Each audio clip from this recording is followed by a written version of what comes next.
We are looking at how to pronounce the name of this German composer of classical music.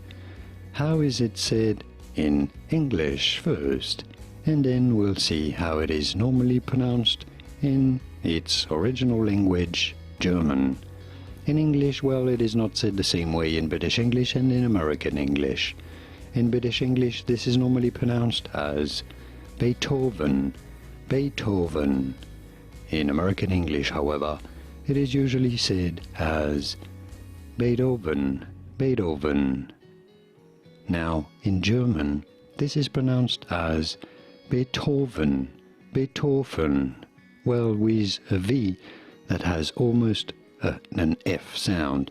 Beethoven, Beethoven in German versus Beethoven in British English, and definitely the British English pronunciation is a little closer to the German one, while the American one is off, as often, arguably, Beethoven in American English. And now you know it all. Did you get this? Was this any helpful? Let me know in the comments and by using the like button.